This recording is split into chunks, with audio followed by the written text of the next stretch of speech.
কি বললে বাবা? আমায় এখন একটা বাচ্চা মেয়েকে বিয়ে করতে হবে? তাও সবে মাত্র এসএসসি পরীক্ষা দেওয়া বাচ্চা। Are you serious? তোমার কথা আমি এখনও বিশ্বাস করতে পারছি না। এক নিঃশ্বাসে কথাগুলো বলেই থামল সারফারাজ। চোখের তীব্র পলক ফেলে বাবার দিকে দৃষ্টিপাত করছে। এমন খামখেয়ালিপনার চিন্তা বাবা কখনোই নিতে পারেন না। সে শিক্ষিত, শুধু তাই না, দেশের একজন রিটায়ার্ড বিচারপতিও। তার চিন্তাভাবনা, বিচক্ষণতা বরাবরই সারফারাজকে মুগ্ধ করত, কিন্তু আজ সে কোনোভাবেই মুগ্ধ হতে পারছে না। রিটায়ার বিচারপতি আরিফ হাসান আজকের খবরের কাগজ মনোযোগ দিয়ে পড়তে পারছেন না। পারবেন না, এটাই স্বাভাবিক। নিকুঞ্জ নিপাশে আজ প্রচুর শোরগোল। তাদের পৈতৃক বাড়ি এটা, ঘর ভর্তি মেহমান। ঈদ উপলক্ষে মেহমানে পুরো বাড়ি গুনগুন রব। অথচ ঈদ পেরিয়ে গেছে আজ 7 দিন। তার বড় ছেলে সারফরাজ শেহদাদ বর্তমানে ডাক্তারি নিয়ে পড়াশোনা করছে। ছোট ছেলে আরাফাত শেহদাদ এবার এসএসসি পরীক্ষা দিয়েছে। এই তো 2 মাস বাদে তারও রেজাল্ট বেরিয়ে যাবে। সেসব নিয়ে তার কোনো চিন্তা নেই। তার মতে 2 ছেলেও ভালোই মেধাবী। পড়াশোনা নিয়ে কখনোই তাদের বকতে হয়নি। বড় ছেলে সারফরাজ এসেছিল বাবার অনুমতি নিতে। সন্ধ্যার ট্রেনে সে ঢাকায় ফিরে যাবে। অথচ তার বিয়ের কথা শুনে খানিকটা বিস্মিত আর বিভ্রান্ত। সবচেয়ে বেশি বিভ্রান্ত এটা শুনে যে তার বিয়ে একটা বাচ্চা মেয়ের সাথে হতে যাচ্ছে। তার বাবা কয়েক মাস আগেই গত হয়েছেন। এই মুহূর্তে এমন একটা সিদ্ধান্ত তাকে কী পর্যায়ে ভাবাবে সে এটা বুঝতে পারছে না। সারফরাজ দ্বিতীয়বারের মতো আবারও বলতে আরম্ভ করলো, বাবা, তুমি যা বলছো ভেবে বলছো তো? তুমি একজন রিটায়ার্ড বিচারপতি, নিশ্চিত জানো 18 বছরের নিচে কোনো বাচ্চাকে বিয়ে দেওয়া আইনত অপরাধ। এরপরেও তুমি আমায় বিয়ের জন্য বলছো? আরিফ হাসান মনোযোগ দিয়েই কথাগুলো শুনছেন। এর পাকে একবার চায়ের কাপে চুমুক দিলেন। চা ঠান্ডা হয়ে গেছে। চোখের চশমা খুলে পাশের টেবিলে রাখলেন। দৃষ্টি রাখলেন ছেলের ওপর। বিয়ের কথা শুনে ছেলে যতটা না বিস্মিত হবে ভেবেছিলেন, ততটাই বিস্মিত হয়নি। হয়তো কথাটা সে এখনও বিশ্বাস করতে পারছে না। দরজায় কেউ কড়া নাড়ল। তারপর দরজা খুলে বেরিয়ে এলো একজন নারী। পরনে তার হালকা বাদামি রঙের শাড়ি, চোখে সোনালি রঙের চশমা, হাতে চায়ের কাপ। ঘরে আজ প্রচুর কাজ। এত কাজের চাপে তিনি যেন অস্থির হয়ে উঠেছেন। তার সাপ চোখে মুখে ফুটে উঠেছে। সারফরাজ মাহির দিকে তাকিয়ে রইল গভীর দৃষ্টিতে। মা শাহিনুর বেগম চায়ের কাপ এগিয়ে দিলেন তার স্বামীর কাছে। শাড়ির আঁচল দিয়ে কপালের ঘাম মুছে বললেন, দোকানপাট এখনও ভালো করে খোলেনি। সকাল থেকে ঘুরেও মনমতো একটা শাড়ি পাইনি। ভাবছি আমার বিয়ের শাড়িটাই ওকে পরিয়ে দেই। কি বলো তুমি? সারফরাজ ভেতরে ভিতরে রেগে যাচ্ছে। তার বাবা মা ভেবে নিচ্ছে সে এই বিয়েটা করছে। না হলে শাড়ির কথা এখানে তোলবার কোনো দরকারই ছিল না। কিন্তু যতই রেগে যাক না কেন, মা বাবার মুখের উপর সে কথা বলতে পারে না। তবুও শান্ত গলায় বলল, কাকে বিয়ের শাড়ি পরাবে মা? কেন, অনিকে? ও ভালো কথা। আমি তোর জন্য একটা পাঞ্জাবি আনিয়ে রেখেছি। ঘরে বিছানার উপর রাখা আছে, পরে দেখিস ঠিক আছে কিনা। বিয়ে কখন পড়ানো হবে? এই তো আসরের পরে, কাজীকে বলা হয়েছে। সারফরাজের চোয়াল শক্ত করল। আশ্চর্য, তার বিয়ে অথচ সে কিছুই জানে না। এমনকি কাজী থেকে শুরু করে শাড়ি পাঞ্জাবি সব তৈরি, শুধু বরকে জানানো হয়নি তারই আজ বিয়ে। চমৎকার। ইচ্ছে করলো কথাটা জোরে বলতে, কিন্তু পারল না। তার মন বলছে এই গজ ছেড়ে বের হওয়ার পরই দেখবে বাড়ির সব মেহমান তাকে এসে ঘিরে ধরেছে। সবাই জানে তার বিয়ের একমাত্র সে ছাড়া। রেগে ঘর থেকে বের হওয়ার জন্য উদ্বেগ হলো। আরিফ হাসান তাকে থামিয়ে দিয়ে শাহিনুর বেগমকে বলল, রান্নাবান্না কেমন হচ্ছে? ভালোই এগোচ্ছে, তবে মনে হচ্ছে মুরগির রোস্ট কম পড়ে যাবে। সিধুকে ডেকে আনিয়ে নাও। খেয়াল রেখো খাবার দাবারে যেন কোনো কিছু বলতে না পারে কেউ। আচ্ছা, বলে শাহিনুর ঘর ছেড়ে বেরিয়ে গেলেন। সারফরাজ শেহদাদ ঠোঁট কামড়ে ধরল। বিয়ে নিয়ে বাড়িতে হুলস্থুল কাণ্ড ঘটে যাচ্ছে, অথচ এসব কিছু থেকে সে অবগত। আরিফ হাসান চায়ের কাপে চুমুক দিয়ে বললেন, বসো, ঠান্ডা মাথায় কথা বলি। আর কি বলবে বাবা? বিয়ে সব কিছুই তো দেখছি তৈরি, শুধু আমিই কিছু জানি না। জানবার সময় হয়নি। বিয়ে ঠিক হয়েছে গতকাল রাত 1টার দিকে। ভোর হতে সব তোড়জোড় শুরু। আর তুমি ঘুম থেকে উঠেছ সকাল 11টার দিকে। ফ্রেশ হয়ে নাস্তা সেরে আমার সাথে দেখা করতে এসেছ। এখন দুপুর বাজে 1টা।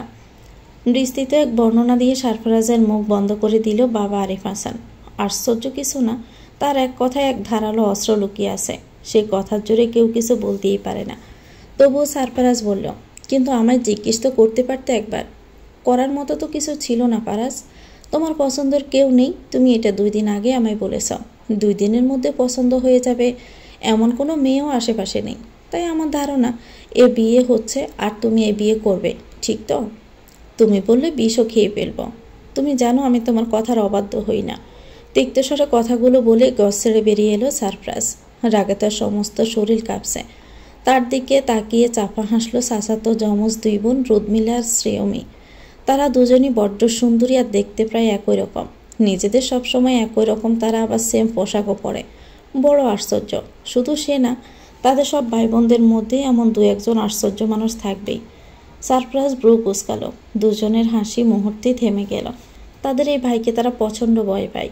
সারপ্রাইজ কঠিন গলায় বলে উঠল, হাসছিস কেন দাঁত কেলিয়ে? আর কোনো কাজ নেই তোদের? শ্রেয়মী বলল, না ভাই। মিলা মুখ ফসকে বলে ফেলল, আছে না অনেক কাজ। তোমার আর অর্নিলার বিয়েতে অনেক কাজ বাকি।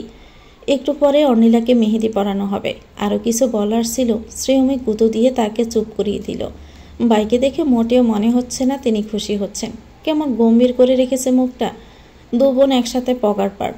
ভাই হুটহাট ধমক দিয়ে বসেন, তাতে দমক খেতে ইচ্ছে করছে না। সারপ্রাইজ দীর্ঘ নিঃশ্বাস ফেলল।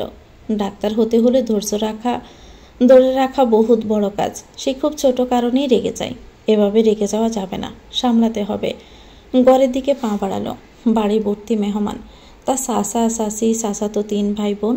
এছাড়াও মায়ের তরফ থেকে এসেছে মামা মামি, তাদের বাচ্চারা। যদিও মামা তাদের আপন নন, মায়ের দিক থেকে কোনো ভাই বোন নেই। উনি তার দূর সম্পর্কের মামা। এ মামা বাচ্চারা ছোটাছুটি করে এসে থামলো সারপ্রাইজের সামনে। তাকে ঘিরে দুজনেই ছুটতে লাগলো। তার সাথে চিৎকারও করছে। বিরক্ত লাগছে, ভীষণ বিরক্ত। এক ধমক দিয়ে বলল, এই চুপ। দুজনেই চুপসে গেল। হতবাক হয়ে সে রইল সারপ্রাইজের দিকে। সে হম্বিতম্বি করে তার ঘরের দিকে রওনা হলো। ঘরে ঢুকে দরজা বন্ধ করে সামনে ফিরতে ব্রু কুঁচকে ফেলল। বিস্মিত স্বরে বলল, অর্নিলা হতভম্ব হয়ে দাঁড়িয়ে আছে। হুট করে দরজা বন্ধের শব্দে বেচারি ভয় পেয়ে গিয়েছে। এরই মধ্যে ফারাজ ভাইয়ের গলার স্বর, দিনটাই বুঝি আবার যাবে। ফিরে তাকালো সামনের দিকে। তার গাল ভর্তি হাসি। বিরক্তির আর শেষ রইল না। এ মেয়ে শুধুই হাসে। একে ধমক দিলেও হাসে, বকা দিলেও হাসে। পারে শুধু ভ্যা ভ্যা করে কাঁদতে। বোধহয় কান্নার হাসি ছাড়াও কিছুই শিখেনি। তুমি এখানে? মামুনি বলল, পাঞ্জাবি দিয়ে যেতে, তাই এসেছি ফারাজ।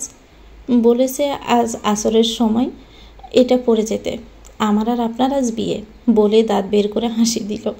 এই হাসি লজ্জার হাসি না, মজার হাসি। এবারে সব মেয়েরাই শুধু হাসে। আশ্চর্য, এদের কি ভূতে ধরেছে নাকি? সারপ্রাইজ কঠিন গলায় বলল, আমার ঘর থেকে বের হও এক্ষুনি। অর্নিলা জোরে জোরে মাথা দুলিয়ে ঘর থেকে বের হয়ে গেল।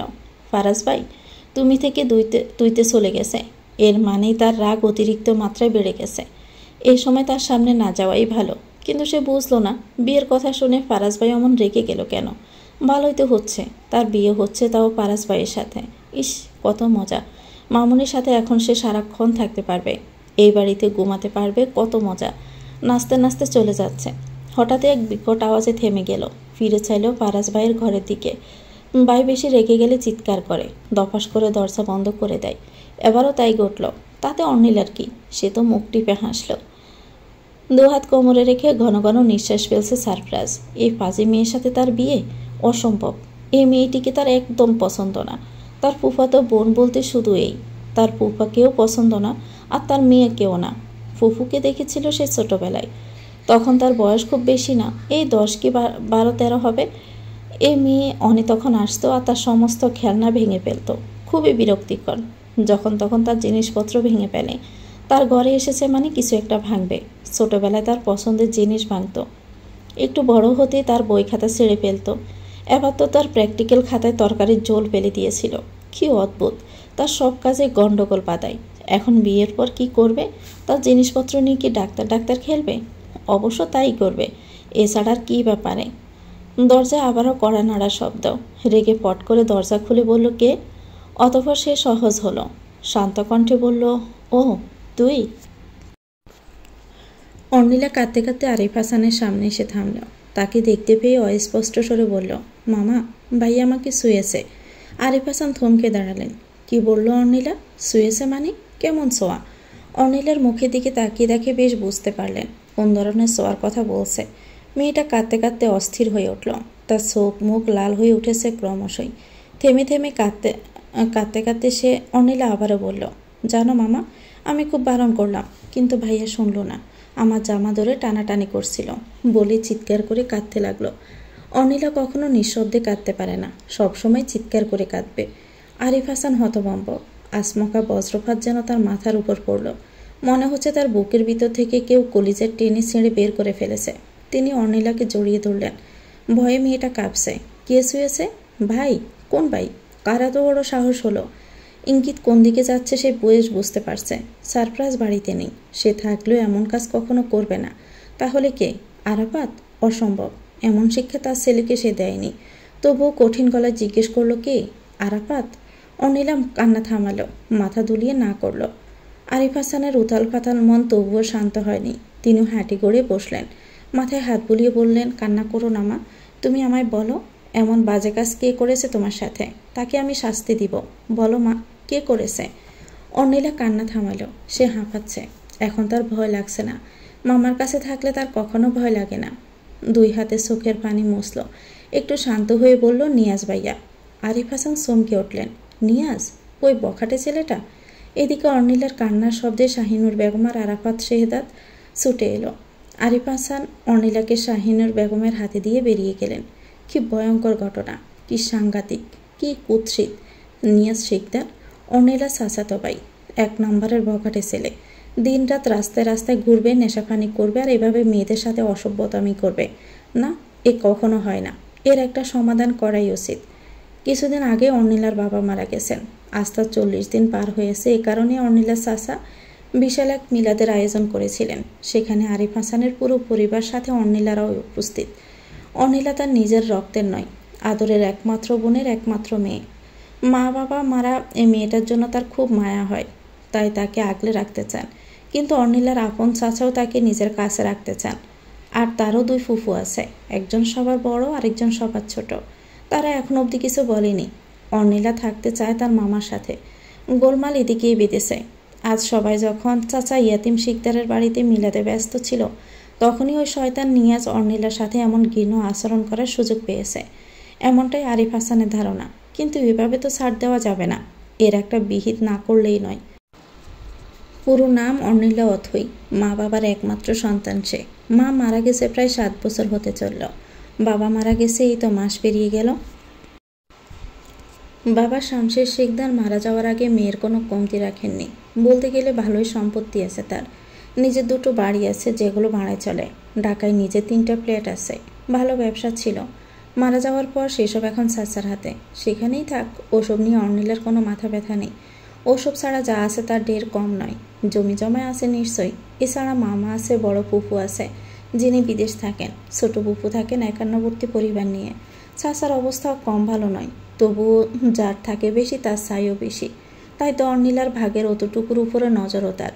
ইচ্ছে আছে তার ছোট ছেলের সাথে বিয়ে দিতে পারলেই অনিলার ভাগের সম্পত্তি তার সন্তান পাবে। কিন্তু মাঝখানে বাদ সেধেছে ওই আরিফ হাসান। ফারহাদ সব কিছু বলে একটা সিগারেট ধরালো। সারপ্রাইজ ব্রুকুসকে গম্ভীর মুখে বলল, সিগারেট খাওয়া ভালো না, এর জন্য শরীরে। থামতো, আমি তোর কাছে ডাক্তারি শিখতে আসিনি, যা বলছি তা শোন। সবই শুনলাম, কিন্তু আমার সাথে অনিলের বিয়ের কাহিনীটা বুঝলাম না। গোয়ালে গরু কি আমি একটাই ছিলাম? গোয়ালের গরু তুমি হতে যাবে কেন? তুমি হচ্ছ 7 রাজার দল। নিয়ে যা করেছে এসব জানাজানি হয়েছে। অনিলার বড় ফুফু আছে না, ওই যে বিদেশি ম্যাম সাহেব, তিনি ইঞ্চি উঁচু জুতা পরে সাজগুজ করে যে ঘুরোঘুরি করে, সে ঠোঁটে লিপস্টিক দিবে না, কিন্তু ঠোঁটের চারদিকে আট করে রাখবে। অদ্ভুত। আমি এসব জেনে কি করব? ওই মহিলা ঠোঁটে লিপস্টিক করে না আর্ট করে, তা জেনে আমার কি কাজ? আর তাছাড়া তুই আর কিছু না দেখে মহিলার ঠোঁটের লিপস্টিকের রং দেখতে গেলি কেন? তোর এত ক্যারেক্টারলেস? আরে বাবা, আমি তো তোকে তার বর্ণনা দিচ্ছি। আর তাছাড়া তার ঠোঁটে লিপস্টিক নিয়ে আমার কোনো কাজ নেই। ঠোঁটে লিপস্টিক লাগিয়ে দেওয়ার লোক আমার আছে, তার রাঙা ঠোঁট নষ্ট করার অধিকারও আছে। বলে সিগারেটের দোয়া শূন্যে ছাড়ল। সারপ্রাইজ বলে উঠল, সেই মেয়ে তোর এই সিগারেট খাওয়ার ঠোঁটে চুমু খেতে চাইবে? পাগল হয়ে এসো? বলে অট্ট হাসি হাসে। আচ্ছা যাক, এসব আলোচনা পরে করা যাবে। শুন তবে, সব জানাজানির পর ইয়াতিম শিকদার তো বেজায় রাগ। শুনলাম সবার সামনে নাকি নিয়াজকে চড় মেরেছে, লাথি মেরে বাড়ি ছাড়া করেছে। যাক, যতটা খারাপ ভেবেছিলাম ততটা খারাপ নয় দেখছি। তার চেয়েও 10 গুণ। সবার সামনে মেরে ঘর থেকে বের করার পর রাতে এসে তোমার বাবাকে বলেছে তার ছেলের সাথে অর্নিলার বিয়ে পড়িয়ে দিতে। এখন সবাই জানে আরিফ হাসান নিজের জীবন দিয়ে দিবে, তবুও অর্নিলার সাথে ওই বখাটে নিয়াজের বিয়ে দিয়ে তার জীবন নষ্ট করবে না। ও তাই তো, এর জন্য এবার আমাকে বর সাজিয়ে বিয়েতে বসতে হবে, তাই তো? ফরহাদ দাঁত কেলিয়ে হাসল, সিগারেটে নিভিয়ে নিচে ফেলে দিয়ে বলল, তা বটে, কিন্তু জানিস প্রথমে বর সাজানোর জন্য কাকে বলির বকরা বানিয়েছিল? কাকে? আমাকে। আর কাকে? ভাই আমি তো বলেই দিয়েছি। চাচা দেখো, আমার নায়িকা রেডি, বাসরও রেডি, তাই অন্য রমণীর গলায় ফুলের মালা দিতে আমি পারবো না, আমায় রক্ষা করো। তুই এভাবে বাবাকে বলেছিস? সেম টু সেম, সেজন্যই তো তোর সাথে বিয়ে ফাইনাল। যদি এসব ওই বিদেশি ম্যাম সাহেবের কারবার, তারই বুদ্ধি।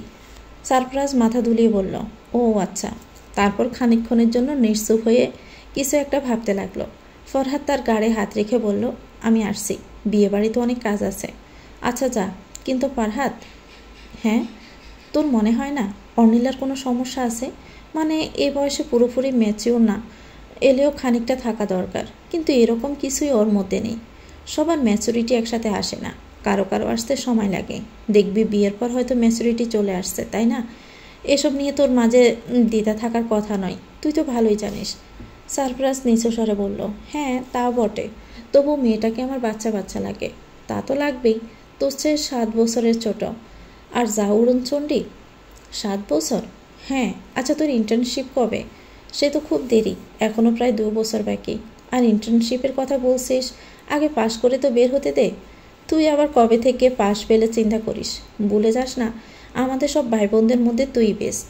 আমি লিখে দিতে পারবো, তুই একদিন অনেক বড় ডাক্তার হবি। যাক, তৈরি হয়ে নিস। সারফরাজ বেলকনি থেকে ঘরের দিকে এগিয়ে এসে বিছানায় বসে বলল, হ্যাঁ ব্যাগ গোছাতে হবে। ব্যাগ গোছাবি মানে? তুই কি আজই চলে যাবি? হ্যাঁ, রাতের ট্রেনে ঢাকা ফিরব। অনেকদিন পড়া ছাটাই হয়েছে, আর না। আজই তোর বিয়ে আর আজই তুই চলে যাবি? ওটা বিয়ে না, কাবিন। আর মা বাবা আমায় বিয়ে করাতে চাইছে যাতে অনেকে তাদের কাছে রাখতে পারে। অনি আমাকে চায় না, কিংবা আমি অনেকে। ওই অবুঝ মেয়েকে নিয়ে এখন সংসারের চিন্তা করা বিলাসিতা ছাড়া আর কিছুই নয়।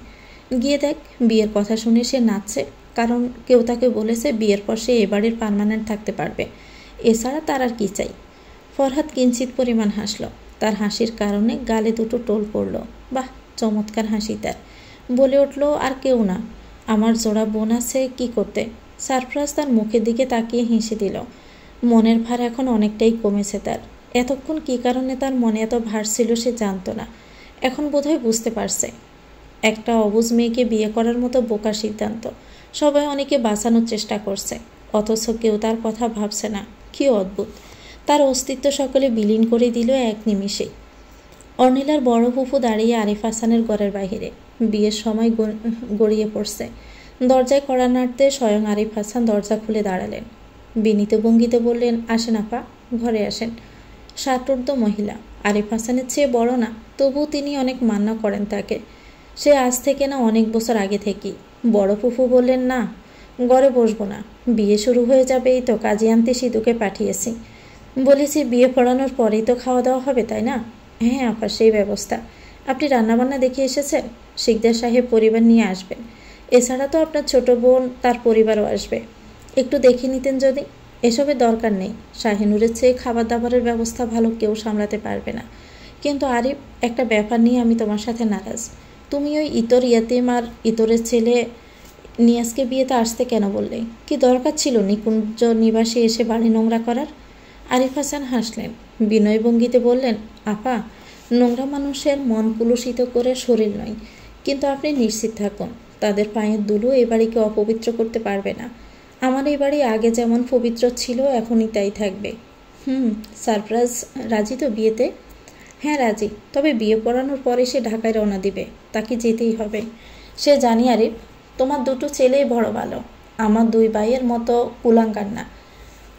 তারা যেমন, তাদের ছেলেগুলোও তেমন। শুধু একটি মাত্র রত্ন অর্নিলা, সে সোনায় বাঁধানো। তাকে কোনো শেখরার হাতে আমি দিব না, যোগ্য হাতেই দিব। 2 ছেলের প্রশংসা শুনে গর্ববোধ করলেন আরিফ হাসান। তার চোখে মুখে এক ধরনের উচ্ছ্বাস দেখা গেল। এরই মধ্যে গাড়ির শব্দ। নিকুঞ্জ নিবাসের সদর দরজায় শিকদারের গাড়ি হাজির। নির্বিঘ্নে বিয়েটা দিতে পারলেই হয়।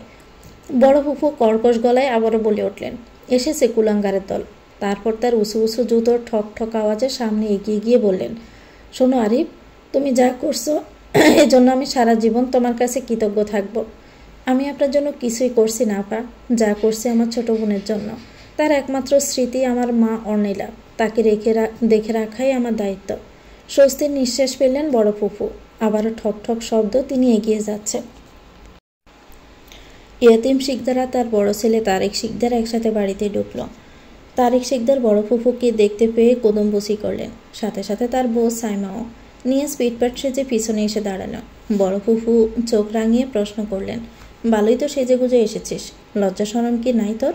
বেহায়া, হাবলার মতো চলে এলি। ইয়াতিম শিকদার জবাব দিতে চাইলেন, তবুও দিলেন না, দাঁত কেলিয়ে হাসলেন। নিয়াজের ভাবভঙ্গিও তেমন। বড় ফুপুর কথা এক কান দিয়ে ঢুকিয়ে অন্য কান দিয়ে বের করে দিল। ছোট ফুপু এসে বড় ফুপুর কানে কানে বলতে লাগলেন, আসতে বলেন আপা, সবার সামনে এসব কী স্বরূপ বলেন? আর যতই হোক, ও তো আমাকে নিজেরই বংশের। বড় ফুপু হুঙ্কা দিয়ে উঠলেন, বললেন, কি কিসের আমাদের বংশের? আমাদের বংশের এমন জানোয়ারের মতো কে করেছিল বলতো? দেখছিস কখনো কেউ আমাদের বাবার দিকে আঙুল তুলতে? আর আজকের দিনটা দেখ একবার। ছোট ফুপু আর কথা বাড়ালেন না। তার শ্বশুরবাড়ির অনেক লোকজন এখানে।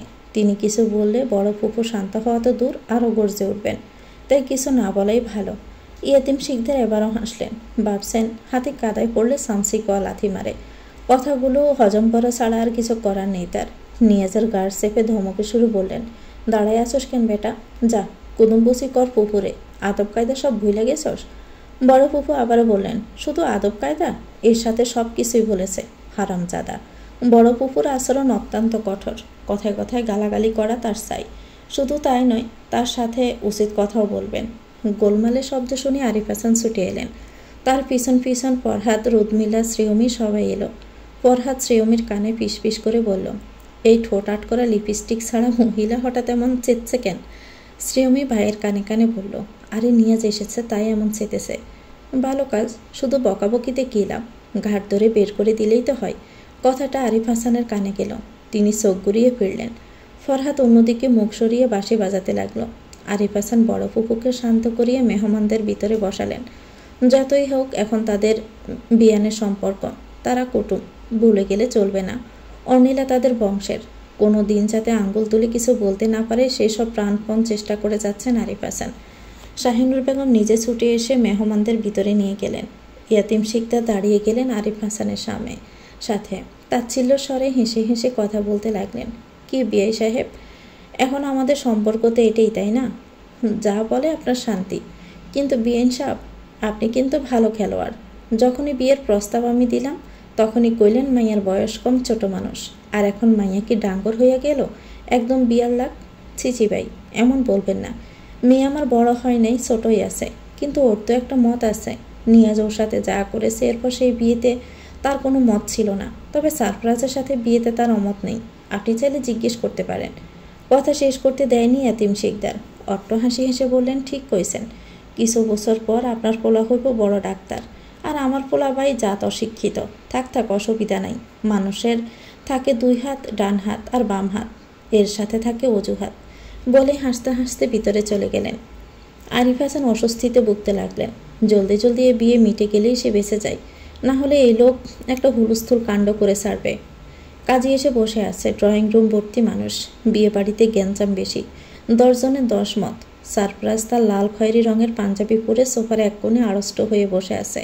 ফরহাদ এসে তার কানের কাছে ফিসফিসিয়ে বলল, কি ব্রাদার, অনেক টেন্স লাগছে মনে হচ্ছে। ব্যাপার না, চিল, আজ তো তোমার বাসর রাত না।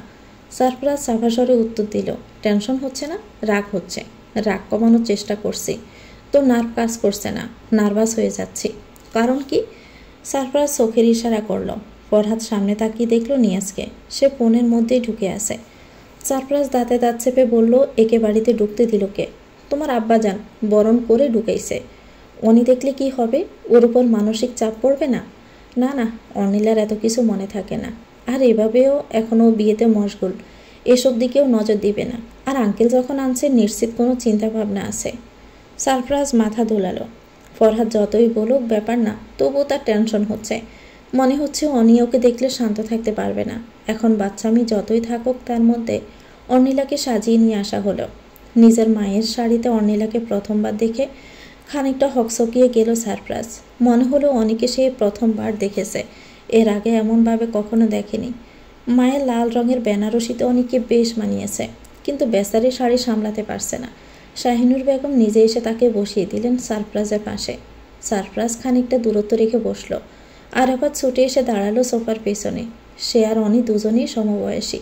তাকে পিছন থেকে খোঁচা মেরে বলল, বুড়ি, তোর বিয়ে হয়ে যাচ্ছে, বলেই হাসলো। শ্রেয়মী আর রোদ মিলে এসে দাঁড়ালো তার পাশে। এরা দুজনেই আবার ইন্টার সেকেন্ড ইয়ারে, সামনে এইচএসসি দিবে। আরাফাতের কথায় জবাবে অনিলা কিছু বলতে চাইল, অমনি শ্রেয়মী তাকে থামিয়ে দিয়ে বলল, চুপ চুপ, নতুন বউ কথা বলে না। বড় ফুফু এসে দাঁড়ালেন তার পাশে। অনিলাকে দেখে নিয়াজের ভাবি সাইমা শিকদার হাসতে হাসতে বলেই ফেললেন, আরে অনিলার তো এখনও 18 বছর হয়নি, তার রিটায়ার বিচারপতি সেই কথা কি ভুলে গেছেন নাকি? বাল্যবিবাহ হচ্ছে দেখি। আরিফ হাসান সবে মাত্র এক মেহমানকে সোফায় বসিয়ে বললেন, সব দিকে আমার নজর থাকে বৌমা, ওদের রেজিস্টার হচ্ছে না, শুধু কাবিননামা। ইয়াতিম শিকদার খোসা মেরে বললেন, তাই তো বৌমা, তোমার এত চিন্তাভাবনা কিসের? তুমি কি তার থেকে আইন বেশি জানো নাকি? দেখছো না, ওসি সাহেব নিজে বিয়েতে উপস্থিত, মনে হচ্ছে তিনি সাক্ষী দিবেন, বলে তার বিশ্রী দাঁত বের করে বিখ্যাত হাসি দিলেন। এই হাসি দেন মানুষকে ছোট করার পর। আগত নতুন মেহমান ছিলেন ওসি সাহেব। তিনি হাসলেন, বলে উঠলেন, সে যা বলছেন, সেখানে আমি স্বয়ং উপস্থিত, সেখানে আইনি ঝামেলা মুক্ত থাকবেন, সেটাই স্বাভাবিক। কথাটা ইয়াতিম শিকদার হজম করতে পারলেন না। ওসি সাহেব যে তার কথার পিঠে জবাব দিয়ে দিবেন, এটা তার ধারণাই ছিল না। আরিফ হাসান মুচকি হাসলেন, বিয়েতে ঝামেলা থাকবে না এমনটা হতেই পারে না। কাবিন নিয়েও একটা ঝামেলা দেখা গেল। ইয়াতিম শিকদার অনিলার বর্তমান অভিভাবক। 10 লক্ষ টাকা ছাড়া তিনি কাবিন করবেন না। বস্তুত আরিফ হাসান চাইছিলেন 5 লক্ষ টাকা কাবিন করতে, তাও তিনি ইয়াতিম শিকদারের কথায় রাজি হয়ে গেলেন। ঝামেলা তার পছন্দ না। এরই মধ্যে টাকা উসুলের কথা চলে এলো। আরিফ হাসান বললেন, সে নিয়ে আপনাকে চিন্তা করতে হবে না, আল্লাহর রহমতে আমার কম নেই। সারপ্রাইজ তটস্থ হয়ে গেল। আসমকা সে বলে উঠল, তা কি করে হয়? আমার কাবিনের টাকা তুমি কেন দিবে? আমি দিব, সেটা আমার হক। সব দিতে পারবো না, তবুও যত পারি ততটুকুই দিব। বড় পুপু খুশি হলেন, বলে উঠলেন, আলহামদুলিল্লাহ, মন খুশি করে দিলে বাবা। অনিলা চুপচাপ বসে টাকার হিসেব দেখছিল। সে বুঝতে পারছিল এত টাকা কে কাকে দিবে। তাকে ফস করে বড় ফুফুকে জিজ্ঞেস করলো, টাকা কাকে দিবে বড় ফুফু? কেন, তোকে দিবে। এখন সব না, অল্প কিছু দিবে, এটা তোর হক, বুঝলি? বিয়ের সময় কাবিনের এই টাকা তুই পাবি। অনিলা মাথা দুলালো, ফস করে বলে উঠল, তাহলে বাকি টাকা কখন দিবে? ডিভোর্সের পর। উপস্থিত সকলেই হতভম্ব, কেউ কেউ উচ্চস্বরে হেসে উঠল। সারপ্রাইজ শেহেদাতের বিষম খেয়ে লেগে গেল। এই মেয়ে তো জোড়া হওয়ার আগে আলাদা হওয়ার চিন্তা ভাবনাই আছে। বড় ফুফুর জিভে কামড় দিয়ে বলল, এসব কি কথা, তবা ফরমাইয়া। অনিলা উঁচু গলায় বলতে লাগলো, তবা তবা। উপস্থিত সকলে হাসতে হাসতে গড়াগড়ি খাওয়ার অবস্থা। ফরহাদ হেসে হেসে সারপ্রাইজের মুখ দেখছে। সে রাগী চোখে অনিলাকে দেখছে। ইচ্ছে করছে মেয়েটাকে কষিয়ে দিতে একটা। কাজী সাহেব বহু কষ্টে হাসি থামিয়ে বিয়ে পড়ানো শুরু করলেন। সারপ্রাইজ একটু বাদে বাদে অনিলাকে দেখছে। তার মনে খসখস করছে কোনো কারণে। সে বারবার সামনে তাকিয়ে মাথা নিচে করে ফেলছে। সারপ্রাইজ সামনে ফিরল, অভদ্র হাসি হেসে নিয়ে যেদিকেই তাকিয়ে আছে। এই ছেলেটার এখনো শিক্ষাই হয়নি। সারপ্রাইজ এবার একটু গা ঘেঁষে বসলো অনিলার। অনিলা কপাল কুঁচকে ফেলল। ফারাজ ভাইয়ের দিকে মুখ করে পিস করে বলল, আর কত এদিকে বসবেন? আমার কোলে এসে বসে পড়বেন নাকি ফারাজ ভাই? চুপ গাদি, কবুল বল, সময় চলে যাচ্ছে। অনিলা জোরে জোরে বলল, কবুল কবুল। কাজী সাহেব শুকনো মুখে অনিলার দিকে তাকিয়ে বললেন, মা এখন না তো, আমি কথা শেষ করে নেই, তোমার তো দেখছি তর্স হয়েছে না। অনিলা বোকার মতো সবার মুখের দিকে তাকিয়ে রইল। সবাই হাসি থামানোর চেষ্টা করছে, এমনকি ফারাজ ভাইও মুখ টিপে হাসছে। লজ্জা সে মাথা নিচে করে ফেলল। এবার আর কারো কোনো কথা যাচ্ছে না তার কানে। ফারাজ ভাই তার সাথে এমন করলো, সবাই হাসছে তাকে দেখে। আর কথাই বলবে না সে ভাইয়ের সাথে। কাজী সাহেব আবার ধীরে স্বরে বললেন, মা এবার কবুল বলো। খাবারের ব্যবস্থা হয়েছে বাড়ির ছাদে। বিশাল বড় এই বাড়ির ছাদও বিশাল। আয়োজনের কোনো ত্রুটি নেই। ছোট ফুফু এসে বড় ফুফুর কানে কানে বলছে, আপা রান্না নাকি খুব ভালো হয়েছে। আমার শাশুড়ি বলছিল গরুর গোশত নাকি খুব ভালো রান্না করেছে, কিন্তু মাছ নাকি ভালো না, রুই মাছে কেমন গন্ধ নাকি পাচ্ছিল। এই রিয়াদের বাপ বলল মুরগির রোস্ট ভালো ছিল, কিন্তু পোলাও গরম আসিল না। এটা কোনো কথা বলো তো? আমরা কুটুম না, আমাদের এমন আতিথেয়তা করলে হয়? বড় পুকুর ইচ্ছে করলো একটা ধমক দিয়ে বলতো, গাদি রে গাদি, রান্না ভালোই আছে, তোর মুখ নষ্ট, তাই এসে এখানে এমন কথা বলছিস। কিন্তু বহু কষ্টে নিজেকে সংযত করলেন। তার বোনের স্বভাব ভালো না, খুব ছোট কারণে কেঁদে ফেলে একাকার। দেখা যাবে বিয়ে বাড়ি পরে মরা বাড়ি হয়ে উঠবে। শান্তস্বরে বললেন, থাক, তুই একদিন ওদের দাওয়াত করে খাইয়ে দিস, তখন বুঝে যাবে আতিথেয়তা কাকে বলে। ছোট ফুপুর মুখ উজ্জ্বল হয়ে উঠল, তার চোখ চকচক করছিল। আগ্রহ নিয়ে বলল, ঠিকই বলেছ আপা, কিন্তু আপা খাবার কিন্তু আমার কাছে ভালোই লাগছে। ওই বোরহানিটা আছে না, ওইটা খেতে একদম দারুণ। সবার খাবার দাবার উপরে ব্যবস্থা করা হলেও অর্নিলা তার ভাই বোনদের ঘরেই খাবার দেওয়া হয়েছে। চাঁদের চারদিকে রেলিং দেওয়া নেই, সেখানে বাচ্চাদের যাওয়া নিষেধ। সদ্য বিয়ে হওয়া অর্নিলার ক্ষেত্রেও তাই। সবচেয়ে উড়নচণ্ডী সে একাই। এদিকে সারফরাজ দাঁড়িয়ে ফরহাদের সাথে কথা বলছে। হঠাৎ করে কান্নার আওয়াজ, এরই মধ্যে চিৎকার চেঁচামেচির আওয়াজ। দুজন ফিরে পিছনে তাকিয়ে দেখলো অর্নিলা ছুটছে। ছুটতে ছুটতে তার শাড়ি খুলে যাচ্ছে, সেদিকে তার নজর নেই। আরাফাত তার রোস্ট নিয়ে ভেগেছে। রোস্ট উদ্ধারের অভিযানে সে ব্যস্ত। জিয়মি এসে তাকে ঝাপটে ধরতে রোস্টের জন্য সে মরা কান্না কাচ্ছে। সারফরাজ কপাল চাপড়ে বিড়বিড় করতে লাগলো, অন্য বোরা টেনশনে খাওয়ার কথা বলে যায়, এদিকে আমার বউ মুরগির রোস্টে নিয়ে ঝগড়া করছে। বাহ, কি ভাগ্য আমার। ফরহাদ তাল মিলিয়ে বলল, একদম প্রেম বানিয়ে ঘরে সাজিয়ে রাখার মতো। আমি সারফরাজ শেহদাত, বয়স 22 ছুঁয়েছে। ডাক্তারি নিয়ে পড়াশোনা করছি ঢাকা মেডিকেলে।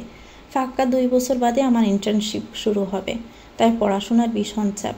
এই চাপের মধ্যেও মোহনগঞ্জ এসেছি পরিবারের সাথে দেখা করতে। যদিও আশা হয় না, তবু এই 2 বছরের মধ্যে আমার একটু বেশি আশা হয়েছে। প্রথমবার এসেছিলাম মাস 3 আগে, হঠাৎ শামসের শিকদারের মৃত্যুর খবর পেয়ে। এসে দেখি তাদের পুরো বাড়ি নিঃশ্রান্ত। তাদের এই বাড়ি এ যুগের। এই যুগের কেন বলছি, কারণ আমাদের বাড়ি আদি যুগের। এ বাড়ির বিশাল বড় আর জমিদারি একটা গন্ধ পাওয়া যায়। আমার বংশের কেউ জমিদার ছিলেন না। আমার দাদামশাই কোনো এক জমিদারের থেকে কম দামে বাড়িটি কিনতে পেরেছিলেন। এরপর আবার সেই বাড়িকে অনেক কাজ হয়েছে। বাহিরে দেখে এই যুগের মতো মনে হলেও ভিতরে আদিকালের ব্যাপারটা রয়ে গেছে। যেমন আমার সিলেকোঠার সিঁড়িগুলো এখনও কাঠের সিঁড়ি, বিশাল বড় বড় ঘর, আগের যুগের পুরনো ফার্নিচার, বাড়ির চারপাশে বড় বড় গাছ। গাছের সংখ্যা বেশি নেই, তবে যা আছে নেহাত মন্দ না। আর শামসের শিকদারের বাড়ি এ যুগের, মানে উঁচু ভবনের বাড়ি। এই ভবনের 2য় তলায় তাদের বসবাস, বাকিগুলো ভাড়ায় চলে। তিনি বিশাল ধনী ছিলেন, হ্যাঁ আমাদের চেয়ে অবশ্য। তাই মৃত্যু শোকে মানুষের অভাব কম হলো না। তার একমাত্র কন্যা অর্নিলা অথৈকে দেখেছিলাম বাবার লাশের পাশে বসে কাঁদতে। চিৎকার করে কাঁদে মেয়েটা। আগে কখনো এভাবে কাঁদতে দেখিনি, কিংবা ওর ক্ষেত্রে কখনো মনোযোগ দেইনি। মাঝে মাঝে মনে হতো মেয়েটা একটু ঢং করেই চিৎকার করে কাঁদে। সেদিন ওর কান্না দেখে মনে হলো ও সত্যি বড় দুঃখ পেয়েছে। মনের গহীনে বিষণ্ণতা ভরে উঠল। মন চাইল আমি নিজে গিয়ে ওর কান্না থামিয়ে দিই। মেয়েটা ব্যাকুল হয়ে কাঁদছে। দিন 2 বাদে ফেরত এলাম। ঈদ উপলক্ষে আবার যাওয়া। কোরবানি ঈদ না গেলেই নয়। নিজের বাড়িতে কোরবানি দেওয়া একটা বিশাল ব্যাপার থাকে। আত্মীয় স্বজন সবাই আসে, গরুর হাটে যাওয়া, সকলেই সেখান থেকে গরু কিনে ফিরে আসা মস্ত বড় ব্যাপার। রোমাঞ্চকর এসব মুহূর্তের লোভ সামলানো সম্ভব হয়নি। অথচ এই সপ্তাহখানেক বাদে আমার ট্রাম এক্সাম। হেলাফেলা করার সময় একদমই নেই। আজ না ফিরলেই নয়। তবে এবার বাড়ি এসে ভীষণ বড় এক কাণ্ড ঘটল। আমার বিয়ে হয়ে গেল। কি আশ্চর্য ঘটনা! অথচ বিয়ের কয়েক ঘন্টা আগে আমাকে জানানো হলো আমার বিয়ে। বিয়ে নিয়ে তেমন কোনো উন্মাদনা নেই আমার মাঝে, থাকার কথাও না। মনে হলো এটা নামমাত্র একটা বিয়ে। রাত এখন বাজে 11:30। 11:45 ট্রেন ছাড়বে। পুরো ট্রেনের কেবিনে আমি একা। একা থাকতে আমার ভালো লাগে। পুরোপুরি ইন্ট্রোভার্ট স্বভাব আমার নেই, কিন্তু আবার বেশি মিশতেও ভালো লাগে না। কিছুক্ষণ আগে আমার বাবার চাচাতো ভাই ফরহাদ আমাকে বিদায় দিয়ে বাড়ির জন্য রওনা দিয়েছে। ট্রেনের এক কোণে আমি একা বসে। গরম লাগছে, তবুও ফ্লাক্স থেকে গরম গরম চা ঢেলে বের করে চুমুক দিলাম। বেশি গরম লাগলে গরম চা খেতে হয়। বিষে বিষ, বিষে ক্ষয়। একা কেবিনে আছোয়া অবস্থায় বসে আছি। গায়ে পাতলা একটা চাদর, নিবো নিবো আলো জ্বলছে। অথচ এখন আমার এখানে থাকার কথা ছিল না। উচিত ছিল একটা সুন্দর ঘরের, যে ঘর পুরো ফুলের গন্ধে মোমো করবে। সাদা বিছানা জুড়ে নানান রঙের ফুলের সমারোহ। কোনো এক রমণী বিছানার মাঝে বসে আমার জন্য অপেক্ষা করবে। আমি তার কাছে যাব, পাশে বসে গল্প করব। কোনো এক বাহানায় তাকে ছোঁয়ার চেষ্টা করব। হুট করে তার কোলে মাথা রাখবো। প্রেম প্রেম স্বভাব না থাকলেও তখন মন ভরে প্রেম জাগত হবে। দুষ্টু মিষ্টি কথা বলে তাকে হাসাবো। মেয়ে হাসলো মানেই ফাঁদে পড়ে গেল। একটা সুন্দর প্রেমের সূচনা আমার হতেই পারত, কিন্তু এমন কিছুই হলো না। যার সাথে বিয়ে হলো তাকেও আমার বিশেষত পছন্দ নয়। অপছন্দের কারণ সে নয়, তার বাবা।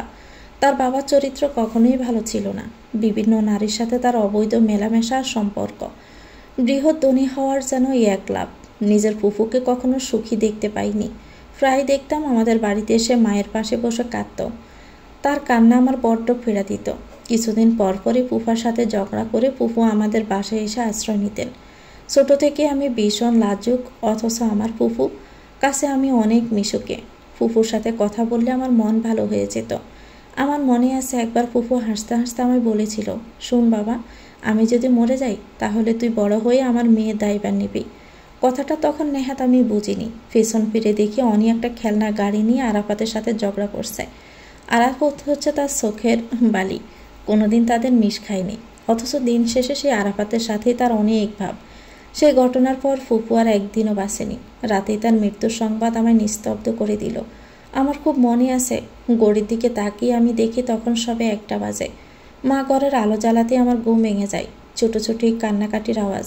ফুফু আমাদের সেই আদিম যুগের বাড়ির একটা কোণের ঘরে ফ্যানের সাথে জ্বলেছিলেন। আরাফাত আমার পাশে গভীর ঘুমে আচ্ছন্ন। মায়ের কোলে অর্নিলা তার সেই বিখ্যাত ভঙ্গিতে কাঁদছে। মায়ের মৃত্যু কি তখনও বোধহয় সে বোঝে না? তাহলে কেন কাঁদছিল? মায়ের কান্না আমার অবাক করেনি, অথচ বাবার চোখে অশ্রু জল আমায় হতবাক করেছিল। তাকে কখনো আমি কাঁদতে দেখিনি। সে ঘরটাই আজ বাবার স্টাডি রুম। বিশাল বিশাল কাগজপত্র দিয়ে ভরা সেই ঘর। দিনের বেশিরভাগ সময় সে ঘরে সময় কাটান তিনি। বোনকে কত ভালোবাসতেন এরপর বোধহয় আর বলার প্রয়োজন নেই। সে কাঁদো মেয়েটাকে আমার মা বিছানার উপর রেখে চলে গেলেন। দায়িত্ব দিয়ে গেলেন আমাকে। অর্নিলা আমার বিছানার উপর বসে হাত পা ছড়িয়ে কাঁদছে। সেদিন প্রথমবারের মতো তাকে আমি আগলে নিয়েছিলাম, জড়িয়ে ধরে শান্ত করার চেষ্টা করেছিলাম। সেটাই প্রথম আর সেটাই শেষ। এরপর আর কখনো তাকে আমি অমন আবেগ নিয়ে জড়িয়ে ধরিনি, অমন করে স্নেহ ধরে তাকে আবদ্ধ করিনি। তার উপর আমার অদ্ভুত এক রাগ জন্মাতে লাগলো। কারণ ছিল তার বাবা। তার বাবা একজন চরিত্রহীন পুরুষ, কাপুরুষ। অথচ সেই কাপুরুষের মৃত্যুতে সেই মেয়ে কাঁদছিল। আমার রাগ হচ্ছিল। আমার জীবনে তার বাবার চেয়ে বেশি ঘৃণা আমি কাউকে করিনি, অথচ অর্নিলা তার জীবনে হয়তো তার বাবার থেকে বেশি কাউকে ভালোবাসেনি। কি অদ্ভুত অমিল আমাদের। বাবার রক্তই তার শরীরে বইছে। আচ্ছা, সেই কি তার বাবার মতোই হবে? তাদের তো একই বংশ। নিয়াজের সচ্চরিত্র আমাকে অবাক করেনি। জানা ছিল এমনটাই হবে। তাদের বংশ কুলুষিত, নিচ, জঘন্য, পুরো একটা বদ্ধ জলাশয়। এ জলাশয়ে কোনো পদ্মফুল ফুটতে পারে না। অর্নিলা থেকে এমনটা আমি আশা করি না, তবু তাকে পুরোপুরি ঘৃণা করতে পারি না। আমি বোধহয় মাঝামাঝিতে আছি। না পারছি তাকে পুরোপুরি ঘৃণা করতে, না পারছি ভালোবাসতে। কারণ দিন শেষে আমিও আমার ফুফুর একটা ছায়া তার মধ্যে দেখতে পাই। তবুও যদি অর্নিলা আমাকে ঠকায়, তবুও আমি অবাক হব না, মেনে নিব। এটা তার বংশের রোগ, ডিএনএ বলেও তো কিছু আছে। আনমনে হেসে উঠলাম। অনেক ভাবা হয়েছে, আর না, ঘুমাতে হবে। ফোনের মধ্যে অ্যালার্ম দিয়ে ঘুমিয়ে পড়লাম। সারপ্রাইজ হলে থাকে না, থাকে বাড়াবাড়িতে। কলেজ থেকে সে বাসা দূরে নয়। চিৎকে চেঁচামেচিতে তার পড়া হয় না। যখন সে পড়তে বসে তখন চারদিক থাকতে হবে নিস্তব্ধ। তার সমস্ত মনোযোগ থাকে পড়ার মধ্যে। সেই ঘটনার পর দিন পেরিয়ে গেছে মাস পেরিয়ে। পড়াশোনার সাথে অধিক ভাব হওয়ার সুবাদে সবার থেকে তার যোগাযোগ অনেক দূরে। ওই রোজ একবার মা ফোন করে খবর নেয়, বাবা ফোন করে পড়াশোনার কথা জিজ্ঞেস করে। ব্যাস, এতেই সমাপ্ত। কখনো অর্নিলা তাকে ফোন করে কিছু জিজ্ঞেস করেনি, কথাও বলেনি। সেও ফোন করেনি, করার দরকার পড়েনি অবশ্য। রেজাল্ট বের হওয়ার পর আরাফাত একবার ফোন করেছিল। দুজনেই গোল্ডেন পেয়েছে। বেশ ভালো, এমনটা আশা করিনি। আরাফাত ভালো ছাত্র হলেও অর্নিলা থেকে কখনোই আশা করা যায় না।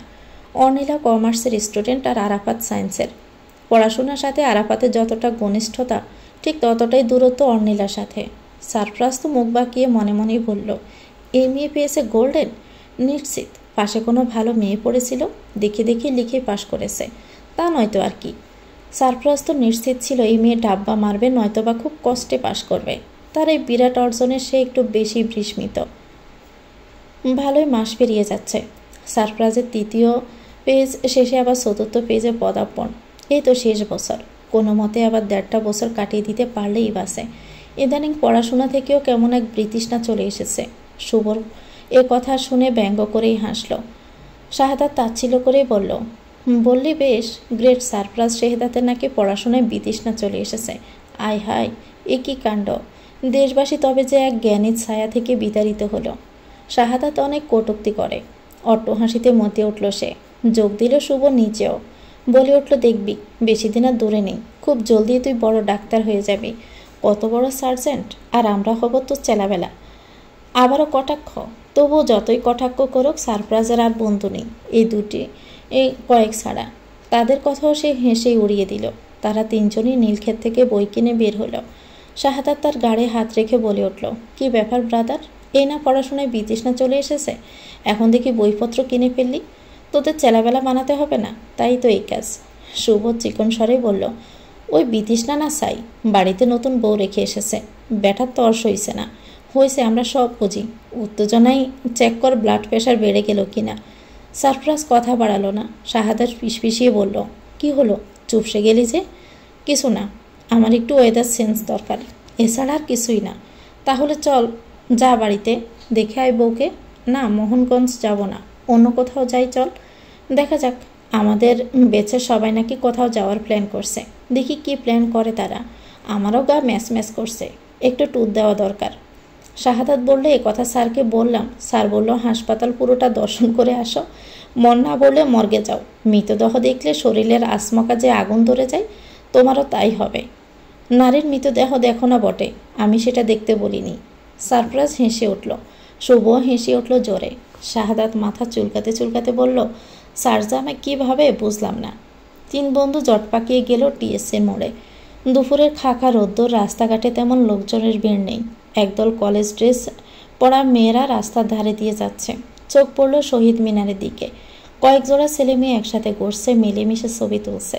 ছবি তুলতে গিয়ে গায়ের উপর পড়ে যাচ্ছে। আশ্চর্য কারবার। কোন ফাঁকে ছেলেটা মেয়েটার কোমরে হাত রেখে ছবি তুলে ফেললো বোঝাই গেল না। মেয়ে হাসছে, কিছু বলছে না। সারপ্রাইজ কপাল কুঁচকে ফেলল। শাহাদাত বলল, এই হচ্ছে নতুন জেনারেশন, কলেজ ফাঁকি দিয়ে ঘোরাঘুরি, বয়ফ্রেন্ড, গার্লফ্রেন্ড, বেস্ট ফ্রেন্ড, আর কত ফ্রেন্ড। শুভ বলে উঠল, কলেজে উঠেই সব উড়নচণ্ডী হয়ে যায়। কলেজের প্রথম বছর তো উল্লাসেই কাটাবে, বছর ঘুরতে না ঘুরতে পড়াশোনার উপর আছাড় খেয়ে পড়বে। সারপ্রাইজ ভাবছিল অন্য কিছু। শাহাদাত আসমকা বলল, কিরে ফারাজ, তোর বউ তো এবার কলেজে, তার খোঁজখবর নিস তো ঠিক করে, এখনকার যা দিন, দেখিস তোর পিচ্ছি বউ না আবার কোন ছেলের ফাঁদে পড়ে যায়। সারপ্রাইজ মুখ বাঁকিয়ে বলল, সে যাক, জেনে শুনে নিজেকে বলির বাঁকড়া বানায় না। কথা শুনে মনে হচ্ছে তোর বউ বহুত ডেঞ্জারাস পাবলিক। তার বলতে ছোট মরিচে ঝাল বেশি, ওর যা তেজ, ওকে ঘুরাবে কোনো ছেলে, এমন সাধ্যি আছে নাকি কজনের? সাহসায় কথাগুলো বলে দিলেও মনে একটু খটকা লাগলে যেন কোথাও। বাসায় ফেরবার পর মনে পড়ল, অনিলার কোনো ব্যাপারেই তার জিজ্ঞেস করা হয়নি। কোন কলেজে ভর্তি হয়েছে, পড়াশোনা কেমন চলছে, এসব কিছু। বইয়ের স্তূপগুলো টেবিলে রেখে ফোন হাতে নিল। মায়ের নাম্বারে ডায়াল করার পরেও আরাফাত কল ধরল। আরাফাত ফোন রিসিভ করে সালাম না দিয়ে বলে উঠল, হ্যাঁ বল। বল মানে, সালাম দিতে জানিস না?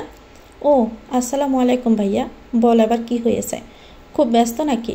হ্যাঁ, কোচিং আছে, আমি এক্ষুনি রেডি হয়ে বের হব। কলেজ কেমন হচ্ছে তোর? ভালোই হচ্ছে। ভালো মতো ক্লাস করছিস তো? রোজ ক্লাস হয়? হ্যাঁ হয়। অনির পড়ালেখার কি খবর? আমি কি করে জানবো ওর পড়ালেখার কি খবর? আমি কি ওর কলেজে পড়ি নাকি? কেন, তুই কোন কলেজে? আমার তো বয়েজ কলেজ, আর ওর হচ্ছে গার্লস কলেজ। এভাবেও বুড়ির পড়ালেখার খবর আমি জানি না। নতুন ফোন পেয়ে সারাদিন ফোন নিয়ে গুতুগুতি করে। ও নতুন ফোন পেয়েছে? হ্যাঁ। কেন, তুই জানিস না? আমি নাম্বার মেসেজ করে দেই, ওর খবর ওর থেকে নেই। আমি রাখলাম বলে দফ করে ফোন কেটে দিল। বাবা মহা ব্যস্ত সকলে। সারপ্রাইজ ফোনটা টেবিলে রেখে ভাবতে লাগলো, অনি ফোন পেয়েছে? কই, তাকে তো কেউ বলল না। আর সারাদিন ফোন নিয়ে গুতুগুতি কিসের? কার সাথে আবার কথা বলে এত? কই, তাকে তো কখনো ফোন করেনি। এরই মধ্যে টুং টুং শব্দ এলো। আরাফাত মেসেজ এসেছে, অনির নাম্বার পাঠিয়েছে সে। ট্যুরে সবাই গেল বান্দরবন, অথচ সারপ্রাইজের মন অন্য কোথাও পড়ে থাকার কারণে তাকে মোহনগঞ্জ ফিরে আসতে হলো। অর্নিলের ফোন নাম্বার থাকা সত্ত্বেও তাকে ফোন দিতে পারেনি সে। কেন পারেনি? কারণ কখনোই ফোনে আলাদাভাবে তাদের কথা হয়নি। আসমাকে আবার ফোন করাটাও কেমন যেন অস্বস্তিতে ফেলে দেয়। লজ্জায় কাউকে মুখ ফুটে বলতেও পারছে না। অর্নিলার খোঁজ নিতে তার বড্ড ইচ্ছে করে, আর কেউই তাকে সেতে জানাতে চায় না অর্নিলার কথা। সবার কাছে বিয়েটার নাম মাত্র। ফারাজের কাছেও তো তাই হওয়া চাই, হচ্ছে না, কেমন যেন সবটা গুলিয়ে যাচ্ছে। হঠাৎ তার আগমনে সবাই হতভম্ব। শাহিনুর বেগম দরজার কাছে দাঁড়িয়ে অবাক স্বরে বললেন, কখনো তো ফোন ছাড়া আসো না, আজ হঠাৎ? শরীর ঠিক তো তোমার? সারপ্রাইজ হাসার চেষ্টা করলো, ব্যাগ হতে ভেতরে পা রাখলো। এ ভর দুপুরবেলা দরজায় কে এলো দেখার জন্য বাবাও এগিয়ে এলো। দরজার সামনে সারপ্রাইজকে দেখতে পেয়ে একটু বিভ্রান্তই হলেন। মৃদু স্বরে বললেন, সাবধানে এসেছ তো? শাহিনুর বেগম ছেলের মাথায় হাত বুলিয়ে জবাব দিলেন, দেখো না, কিছু না বলেই হুট করে চলে এলো। বাবা, তোমার শরীর ঠিক আছে তো? একদম ঠিক আছি, পরীক্ষা শেষে সবাই ঘুরতে গেল, তাই ভাবলাম আমিও যাই। সবার সাথে তুমি গেলে না কেন? বাবার প্রশ্নে একটু হকচকিয়ে গেল সারপ্রাইজ। তার হঠাৎ আগমনে সবাই এত অবাক হবে বুঝতে পারিনি। কে জানে কে কী ভাবছে। দ্রুতই সামলে নিল নিজেকে, বলে উঠল, আমার একটু রেস্টের দরকার বাবা, পড়াশোনায় ঠিক করে হচ্ছে না, তাই একটু বাড়ি চলে এলাম। বেশ, যাও, ঘরে যাও, ফ্রেশ হয়ে নাও। তোমার মা এবার রান্নাঘরে গিয়ে তোমার জন্য রাঁধতে শুরু করবে, সময় নষ্ট করো না। তারপর বাবা এগিয়ে গেলেন স্টাডি রুমে। এখন তিনি অবসরপ্রাপ্ত, সারাটা দিন বসে বসে বই পড়েই কাটিয়ে দেন, এছাড়া টুকটাক কিছু কাজ। সারপ্রাইজ ব্যাগ হাতে নিয়ে নিজের ঘরের দিকে রওনা দিল। পথের মধ্যে একটু থামল। আচ্ছা, তার ঘরে কি আবার অর্নিলা দখল করে নিয়েছে না তো? না, নিশ্চিত এমনটা হবে না। আশঙ্কা খুব কম, তা সত্ত্বেও একটু আশা বাঁধছিল মনে, হয়তো অর্নিলাকে ঘরে দেখবে। কিন্তু কোথায় অর্নিলা? কোথায় কে? তার ঘর আগের মতোই আছে, বিছানা, বইপত্র, অন্যান্য জিনিস সব জায়গা মতো, কিছুই বদলায়নি। বিছানার চাদরটা অবধি নষ্ট হয়নি। বোঝাই যাচ্ছে তার অনুপস্থিতিতে তার ঘরে বিশেষ কারো আগমন ঘটেনি। বিশেষ কেউ? হ্যাঁ, বোঝাই যাচ্ছে সে কে। ঘরে ঢুকে ফ্রেশ হয়ে নিল সারপ্রাইজ। কাপড় বদলে ঘর ছেড়ে বের হতে দেখলো ডাইনিং টেবিলে বসে আরাফাত খাচ্ছে, পাশেই তার ব্যাগ। এখনই খেয়ে দিয়ে বোধহয় পড়তে যাবে। আরাফাত তার দিকে ফিরে হাসল। কথা বলতে পারল না খাবারের কারণে, তার বোধহয় অনেক তাড়া। শাহিনুর বেগম এসে খাবার পারলেন সারপ্রাইজের জন্য। চেয়ারে বসে এদিক ওদিক তাকাচ্ছে। অনেকে কোথাও দেখা যাচ্ছে না। ঘড়ির কাঁটা বরাবর 2:30 বাজে। অনিলা কি এখনো বাসায় আসেনি? মা না থাকলে আরাফাতকে জিজ্ঞেস করা যেত, কিন্তু মা সরছেই না। আরাফাতের খাওয়াও শেষ হয়ে যাচ্ছে, এরপরে আর পাওয়াই যাবে না। সারপ্রাইজ বলে উঠল, লেবু কোথায়? লেবু? তুমি লেবু খাবে? তোমার তো লেবু পছন্দ না ফারাজ, জানি, কিন্তু আজ একটা খেয়ে দেখব। আচ্ছা, আমি কেটে নিয়ে আসছি। রান্নাঘরে চলে গেলেন শাহিনুর বেগম। আরাফাত ডক করে পুরো গ্লাসের পানি শেষ করে উঠে দাঁড়ালো। সারপ্রাইজ মৃদুস্বরে জিজ্ঞেস করলো, কোথায় যাচ্ছিস? কোচিংয়ে। আজ পরীক্ষা আছে কোচিংয়ে। ও আচ্ছা, এত জলদি পরীক্ষা? তোদের তো সবে কলেজ শুরু হলো। এই সবে না, অলরেডি 4 মাসের মতো ক্রস করে গেছে, আর কলেজেও এক্সাম শুরু হয়ে গেছে। ও, তা তোরই শুধু কলেজ আছে? আরেকজন কই? কে? বুড়ি? ও যাবে না তোর সাথে? না, ও আমার সাথে যায় না, ওর কোচিং শুরু হয় বিকেল থেকে। তো ম্যাম সাহেব কোথায়? বাড়িতে তো নেই। আরাফাত জবাব দিতে যাবে অমনি শাহিনুর বেগম মাঝে এসে বলল, কে বাড়িতে নেই ফারাজ? ফারাজ চুপসে গেল, তার চোখ মুখ শুকনো হয়ে গেল। মনে হলো খুব বড় অন্যায় করে ফেলেছে সে। এক লোকমা ভাত মুখে দিল। আরাফাত ব্যাগ কাঁধে নিয়ে বলল, বুড়ির কথা জিজ্ঞেস করছে মা, আমি যাই এখন, সাবধানে যেও। রাস্তার মাঝে সাইকেল চালানো দরকার নেই কোনো। একটু উঁচু স্বরেই কথাগুলো বলল। আরাফাতের কানে তাও কথাগুলো যেন গেল না। দুটো লেবুর টুকরো ফারাজের পাতে দিয়ে ফাঁসে বসে পড়লেন। গ্লাসে পানি ঢেলে বললেন, অর্নিলা তো বাসায় নেই। ওর কোন বান্ধবীর বাসায় আজ দুপুরে দাওয়াত ছিল, সেখানেই গেছে, বিকেলে এসে পড়বে। ফারাজ গম্ভীর স্বরে বলল, তা জেনে আমি কি করব মা? জিজ্ঞেস করলাম ওর পড়াশোনার কথা। অনর্গল মিথ্যে কথাগুলো বলে দিল সে। শাহিনুর বেগম ভাবলেন, ছেলে বুঝে অভিমানেই কথাগুলো বলল। মাথায় হাত বুলিয়ে বললেন, বাবা, আমরা তোমায় বুঝি, সবই বুঝি। বিয়েটা নিয়ে তুমি এখনও রেগে আছো। রেগে থেকো না, দেখবে একদিন অর্নিলা ঠিকই তোমার যোগ্য হয়ে উঠবে। বেচারি এখনও ছোট তো। ফারাজ কোনো কথা কানে নিল না, নিঃসুপে খেতে লাগলো। বেশি রেগে গেলে এমন নিঃসুপই হয়ে যায় সে। কিন্তু আসছে চুপসে গেছে ভয়ে, লজ্জায়। তার খুব লজ্জা করছে। এর আগে কখনোই সে অনির কথা জিজ্ঞেস করেনি। পাশাপাশি এক টেবিলে বসে খেলেও তার সাথে একটা কথাও বলেনি। আজ হঠাৎ এভাবে জিজ্ঞেস করতে গিয়ে তার স্বর আটকে যাচ্ছে। শাহিনুর বেগমও তার চুপসে গেলেন। এই কারণে ফোনে অর্নিলার ব্যাপারে কথা বলেন না তিনি। তার ভীষণ ভয় হয়, আবার অর্নিলাকেও ফেলে দিতে পারেন না। কি যে এক যন্ত্রণা। বিকেলের দিকে সারপ্রাইজ বসার ঘরে সোফাতে বসে বই পড়ছিল। দরজায় কেউ কড়া নাড়তে ফারাজ উঠে দরজা খুলে দিল। বইয়ের পাতা থেকে মুখ সরিয়ে সামনে তাকাতেই কয়েক সেকেন্ডের জন্য সে থমকে গেল। খোলা চুলে অর্নিলা দাঁড়ানো, বড় বড় চোখ করে তাকিয়ে আছে ফারাজ ভাইয়ের দিকে। পরনে তার লাল রঙের পাতলা একটা শাড়ি। সাজগোজ কিছু না থাকলেও ঠোঁট জোড়ে আছে লাল রঙের আবরণ। এমন সাজ! আশ্চর্য দৃষ্টিতে তাকিয়ে রইল সারপ্রাইজ। বিয়ের দিনেও মেয়েটা বোধহয় এত সাজেনি। আজ হঠাৎ কি দরকার? সব কিছু তালগোল ফাঁকিয়ে গেল। সত্যি সত্যি কোনো ছেলের সাথে আবার সারপ্রাইজ তটস্থ হয়ে গেল। এত আগেই কিছু ভেবে ফেলা ঠিক না। অনিলা অবাক স্বরে বলল, ফারাজ ভাই, আপনি কখন এলেন? আজ। তুই কোথায় গিয়েছিলি অনি? আর এত সেজেগুজে কী করছিলি? অনি দাঁত এক ফাটি বের করে হাসল। জুতো খুলতে খুলতে বলল, ওই আমার বান্ধবীর বাসায় দাওয়াত ছিল না, ওখানেই গেলাম। শাড়ি পরে গেছিলি? ভীষণ অদ্ভুত প্রশ্ন। প্রশ্নটা সে নিজে করেও চুপ করে গেল। মনে হলো প্রশ্ন করা ঠিক হয়নি, কিন্তু অনি সহজ গলায় জবাবও দিয়ে দিল, না তো, ওই ওদের ওখানেই পরলাম। সবাই শাড়ি পরে ছবি তুলবে, তাই আশার আম্মু আমাকেও শাড়ি পরিয়ে দিয়েছে। অনি সোজা ঘরে ঢুকে গেল। সারপ্রাইজ নিশ্চুপ হয়ে উত্তর শুনল। অনিকে আরেক দফা দেখে আবারও চমকে গেল সে। অনেক স্বাস্থ্য একটু ভালো না, অনেক ভালোই। তাই অমন পাতলা শাড়িতে তাকে যেন একটু বেশি আকর্ষণীয় লাগছিল। তবুও চোখ সেরিয়ে নিল সে। এদিকে অর্নিলা জিজ্ঞেস করলো, ফারাজ ভাই, আপনি কতদিন থাকবেন? কেন? এটা কেন জিজ্ঞেস করছিস? আমরা সবাই পিকনিকে যাব, তাই আপনাকে জিজ্ঞেস করছি। মানুষ গুনতে হবে না? আপনি গেলে একজন মেম্বার বাড়বে। সারপ্রাইজ জবাব দিল না, হনহন করে ঘরে চলে গেল। অর্নিলা মুখ বেঞ্চি কাটল। এ ফারাজ ভাই হঠাৎ হঠাৎ কি মনে করে যে রাগ করে, সে বুঝতে পারে না। টেবিলের উপর থেকে টিস্যু নিয়ে ঠোঁট মুছতে মুছতে সে ঘরের দিকে গেল আর জোর গলায় ডাকতে লাগলো, মামুনি, মামুনি, আমি এসে পড়েছি। সারপ্রাইজ এসেছে দিন দুয়েক হলো। তার আসার খবর শুনে ফরহাদ এসে হাজির। দুই ভাই জমিয়ে আড্ডা দিবে। এরই মধ্যে খবর আসলো, শিকদার বাড়ি থেকে খবর এসেছে। ইয়াতিম শিকদারের বড় ছেলে তারেক শিকদার খবর নিয়ে এসেছে। সারপ্রাইজ এখানে আসার খবর সে বাড়িতে ইতিমধ্যেই চলে গেছে। তারেক এসেছে অর্নিলা আর তার স্বামীকে দাওয়াত দিতে। কিছুদিন যেন তাদের বাড়িতে গিয়ে বেরিয়ে আসে। এমন অদ্ভুত দাওয়াতে সারপ্রাইজ একটু অবাকই হলো। ফরহাদ হেসে হেসে বলে উঠল, আরে তোকে ডাকছে, কারণ আছে। তুই গেলে অর্নিলা ওই বাড়িতে যেতে পারবে, না হলে তো অর্নিলাকে একা ওই বাড়িতে যেতে দেওয়া হয় না। এখন না গেলেই বা কি হয়, যাওয়ার দরকার নেই। দরজার সামনে দাঁড়িয়ে আরিফ হাসান সহজ গলায় বললেন, যেতে হবে, না গেলে এই নিয়ে পরে আলাপ আলোচনা হবে। সবাই ভাববে আমরা অর্নিলাকে আটকে রেখেছি।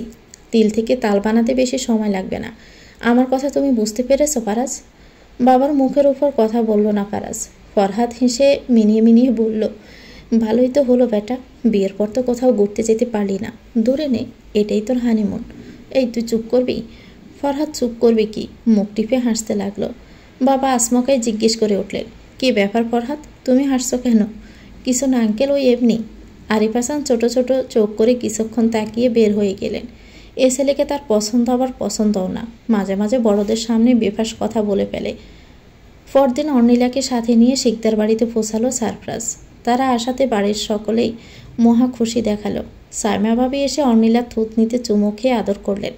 লাজুক স্বরে বললেন, কি ব্যাপার অনি, বরকে নিয়ে ঘুরতে বেরিয়ে গেলে? অর্নিলা হাসল। সারপ্রাইজের সামনে ইয়াতিম শিকদার। দুজনেই চাচাকে সালাম দিল। সাইমা অর্নিলাকে নিয়ে ভিতরের ঘরে চলে গেলেন। সারপ্রাইজকে নিয়ে চাচা বসলেন বসার ঘরে। ফারাজ বারবার আরসোকে এদিক ওদিক তাকাচ্ছে। কোনোভাবে নিয়াজকে দেখা যায় কিনা সেটাই দেখার চেষ্টা করছে। নিয়াজকে আশপাশে পাওয়া গেল না। চাচার সাথে দুটো কথা বলে সারপ্রাইজ ঘরে ঢুকলো। দেখলো অর্নিলার হাতে আবারও একটা শাড়ি, গোলাপি রঙের জামদানি শাড়ি। সে আবারও খুশিতে আটখানা হয়ে বলল, ফারাজ ভাই দেখেন, বাবি আমায় এই শাড়িটা দিয়েছে, সুন্দর না? হ্যাঁ খুব সুন্দর, যা ব্যাগে রেখে দাও। কি ব্যাগে রেখে দেবো? এটা আমি এখন পরবো। সারপ্রাইজ ভাবতে লাগলো, সেদিন আসমকা অর্নিলাকে শাড়ি পরা দেখে তার মনে যে অনুভূতি সৃষ্টি হয়েছিল, অন্য কোনো ছেলের যে তেমন অনুভূতি হবে না তার কি গ্যারান্টি সে দিতে পারছে না। অর্নিলা সুন্দরী, মোটাসোটা মেয়েটা শাড়ি পরলে আরও বেশি সুন্দর লাগে। তখন যে কোনো ছেলেরই তাল সামলানো মুশকিল হতে পারে। আর এই বাড়িতে তো নিয়াজ স্বয়ং উপস্থিত, কোনোভাবেই অর্নিলাকে শাড়ি পরতে দেওয়া যাবে না। সারপ্রাইজ বারণ করে দিল, বলল, তুমি তো শাড়ি পরতে পারো না অনেক, এটা এখন রেখে দাও, বাসায় গিয়ে মা পরিয়ে দিবে। তখন অনেকে বুঝিয়ে কোনো কথা বলতে যায়, তখনই তুমি শব্দটা আপনা আপনি চলে আসে। অর্নিলা লক্ষ্মী মেয়ের মতো মাথা দুলালো। সারপ্রাইজ ফ্রেশ হয়ে আবারও বেরিয়েছে। ইয়াতিম শিকদার ডেকে খবর পাঠিয়েছে। সারপ্রাইজের কেবল মনে হচ্ছে ইয়াতিম শিকদার তাকে কিছু একটা বলতে চায়, কিন্তু বলতে পারছে না। কিন্তু কি সেটা? অনেক সম্পত্তির বিষয়ে কিছু? তার খয়েরি রঙের শার্টটার হাতা ফোল্ড করতে করতে সারপ্রাইজ বেরিয়ে গেল। এ বাড়িতেও এর আগে একবার এসেছিল সে। এই বাড়িটাও খানিকটা তাদের বাড়ির মতোই, তবে তাদের বাড়ির মতো বিশাল বড় না, তার চেয়ে একটু ছোটই হবে। আর তাদের বাড়ির পিছনে কোনো দিঘি নেই, কিন্তু এই বাড়ির পিছনে আছে। এই দিঘিটা তার খুব ভালো লাগে। ভাবছে বাবাকেও বলবে তাদের বাড়ির পিছনে একটা দিঘি বানাতে, সেখানে ভালোই জায়গা রয়েছে। সাসার সাথে বসে পড়ল ফারাজ, তার হাতে চায়ের কাপ, সামনে নানান ধরনের কেক, মিষ্টি, বিস্কিট। সারপ্রাইজের কিছু খেতে ইচ্ছে করছে না। কিছুক্ষণ আগেই দুপুরের খাবার খেয়েছে, বিকেলও প্রায় হয়ে গেছে। সাসা কিছু কাগজপত্র নিয়ে তার পাশে এসে বসলেন। এগুলো সারপ্রাইজের হাতে দিয়ে বললেন, এগুলো সব হইতেছে অর্নিলার সম্পত্তি। কোথায় কি আছে না আছে, কতটুকু আছে, সব কিছুই কাগজে লেখা আছে বাবা। এতদিন আমি সব দেখেছি, এবার তুমি দেখবা। কি দরকার সাসা, আপনি যখন এতদিন দেখেছেন এখনও দেখেন, এসব নিয়ে আমার কোনো ইন্টারেস্টে নেই। সাসা দাঁত বের করে হাসলেন। ছেলের তারেকের দিকে ফিরে বললেন, চুনসোস কথা না বাবা, এসব এখন তোমাকে দায়িত্ব, তোমরাই বোঝো। দেখি মিষ্টি খাও, খাও না কেন? তুমি এ বাড়ির জামাই। এ তারেক, তোর বউরে ক আরও কয়টা মিষ্টি আনতে। দরকার নেই সাসা, আমি অনেক খেয়েছি, আর না, এরপর খেলে বদহজম হয়ে যাবে। আমি ঘরে গিয়ে একটু রেস্ট নিব। সারপ্রাইজ উঠে দাঁড়ালো। সাসার হাতের দিকে তাকালো সে। কাগজপত্র সব যেভাবে শক্ত হাতে ধরে আছে, মনে হচ্ছে না তাকে কিছু দিবে, কিন্তু এমনভাবে বলল যেন এই দিয়ে দিচ্ছে। কি অদ্ভুত মানুষজন, তাদের কি কম কিছু আছে নাকি? অনেকে দেখে শুনে রাখার মতো যথেষ্ট আছে। কথাগুলো ভেবে ঘরের দিকে আগালো সে। কিন্তু এ কি, ঘরের দরজার বাহিরে এ কেন দাঁড়িয়ে? ঘরে কেমন উকিঝুঁকি মারছে মনে হচ্ছে। সারপ্রাইজ দাঁড়িয়ে দেখতে লাগলো। দৌড়তে সময় না এটা নিয়ে আস, কিন্তু ও ঘরে উকি দিয়ে কাকে দেখছে? অনেকে। মাথায় রক্ত চড়ে গেল ফারাজের। সে দ্রুত আসমকা নিয়েজের কলার চেপে ধরল। দপাস করে দরজা খুলে দিয়ে থতমত সে। তার অক্ষে গোলা দুটি স্থির হয়ে গেল। অনিলা হা করে তার দিকে তাকিয়ে আছে। দ্রুত দরজা বন্ধ করে দিল সে।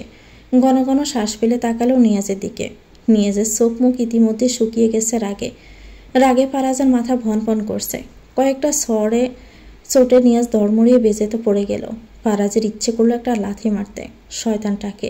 এরই মধ্যে ইয়াতিম শিকদার, তারেকা, সাইমাও ছুটে এসেছে। সারপ্রাইজ কোমলের বেল্ট খুলেই বেদর ফিটাতে লাগলো নিয়াজকে। নিয়াজের আর্তনাদে পুরো শিকদার বাড়ি জোড়ে সকলেই হতভম্ব হয়ে দেখছে। ফারাজের এই রূপ কারো জানা ছিল না। সে বিয়ে করে শুধু মেরেই যাচ্ছে। সারপ্রাইজের কথা শোনার মতো মেয়ে অর্নিলা না। তাকে বারণ করা হলেই সে শুনবে এমনও না। সে অরুণচণ্ডী, যখন তার যা মন চাইবে তাই করবে। এত সুন্দর গোলাপি রঙের জামদানি শাড়িটা উপহার পাওয়ার পরে পরে না দেখতে পেলে বড্ড আফসোস লাগবে। তাই গড় পাকা হতে সে দরজা বন্ধ করে শাড়ি পরতে শুরু করলো। কিন্তু সে তো শাড়ি পরতে জানে না, তাতে কি? এই যুগের ইন্টারনেট কাজে দিবে কবে? মোবাইলে ভিডিও অন করে শাড়ি পরতে ব্যস্ত অর্নিলা। 2-3 বার শাড়ির প্যাঁচ দিচ্ছে, কিছুই হচ্ছে না। কুচি দিতে গিয়ে তাল গুলিয়ে ফেলছে। ইস, ভিডিওতে কি সহজই না মনে হচ্ছে। যে সে পড়তে যাচ্ছে অমনি কত কঠিন হয়ে যাচ্ছে। একবার তো ভাবলো এর চেয়ে পড়াশোনাই সহজ। ওই হিসাব বিজ্ঞানের রেওয়া মিলও বোধ হয় তার চেয়ে দ্রুত মিলে যেত। সে মিলিয়ে ফেলতে পারত। বরাবরই হিসাব বিজ্ঞানে সে একটু কাঁচা। মনে হতো আর্থিক বিবরণীর চেয়ে বড় কোনো কঠিন বিষয় নেই। আজ মনে হচ্ছে শাড়ির পেজ বোঝাচ্ছে কঠিন বিষয় আর কিছু হতেই পারে না। একবার পুরোপুরি শাড়ি পরার পর খেয়াল করলো শাড়ি উল্টো পড়েছে। আঁচল চলে গেছে কোমরের ভাঁজে। রেগে ভেঙে অস্থির হয়ে শাড়ি বিছানায় ছুঁড়ে মারল। চুলো যাক শাড়ি, পরা লাগবে না কিছু। পেট 2 মিনিট আবারও শাড়ি তার হাতের মুঠোয়। এবার সমস্ত মনোযোগ এদিকে। ইস, এত মনোযোগ দিয়ে পড়াশোনা করলে স্যারের কাছে আর মার খেতে হতো না। তখন যে মনোযোগ সব থাকে কোথায় বুঝে উঠতে পারে না। তার পশা শরীরের সবচেয়ে আকর্ষণীয় স্থান কোমরের অংশ ফুটে উঠেছে লাল রঙের ব্লাউজ আর পেটিকোটে। কে বলে মোটা মেয়েদের শাড়িতে মানায় না? অর্নিলাকে তো বেশ মানায়। সেদিন প্রথমবারই পরেই সে বুঝে গেছে। মামুনি কত আদর করে বলল, আমার অনেককে ভারী মিষ্টি লাগছে। ওই তো, হ্যাঁ, বিয়ের দিন। কাজল লেপটে দিল কানের লতিতে। কারোর নজর লেগে যায় বুঝি। একাকেই হেসে উঠল অর্নিলা। এবার সে শাড়ি পরেই ফেলব, তাকে পরতেই হবে। শিকদার বাড়ি বাহির থেকে যেমন আগের যুগের, ভিতরেও তাই। এই ঘরের পুরনো দরজা এখনও আগের মতোই সুরক্ষিত নেই। খুব সহজে সেই দরজার ছিটকেনি খুলে ফেলা যায়। বড় আয়নার সামনে দাঁড়িয়ে অর্নিলা যখন শাড়ির প্যাচ বুঝতে ব্যস্ত, ঠিক তখনই দরজার আড়াল থেকে ওকে মারছিল বখাটে নিয়াজ। চরিত্রহীনের সাথে সাথে লজ্জা শরমও লোপ পেয়েছে তার। অর্নিলা উলঙ্গ কোমর, উদাম ফিটের অংশ নজর কেড়ে নিচ্ছিল তার। মাতাল চোখে পাগলের মতো তাকে দেখছিল। এতই গভীর ছিল তার মাঝে, বুঝিনি কখন এসে যমরাজ পিছনে এসে আস্তানা বাঁধল। যখনই হঠাৎ শার্টের কলার চেপে ধরতে হুঁশ ফিরল তার। ফারাজ তখনও বুঝতে পারেনি কি দেখছিল নিয়াজ। অজান্তে দরজা খুলে ফেলল। হঠাৎই দরজা খোলার শব্দে শাড়ি হাতে পিছন ফিরল অর্নিলাও। সে হতভম্ব। শাড়ি তখনও তার হাতের মাঝে। অর্নিলা এমন অপ্রস্তুত অবস্থায় দেখে ফারাজ নিজেও শরম পেয়ে যায়। দ্রুত দরজা বন্ধ করে দিল সে। কয়েক সেকেন্ডের মধ্যে কি হলো বুঝতে সময় লাগলো অর্নিলার।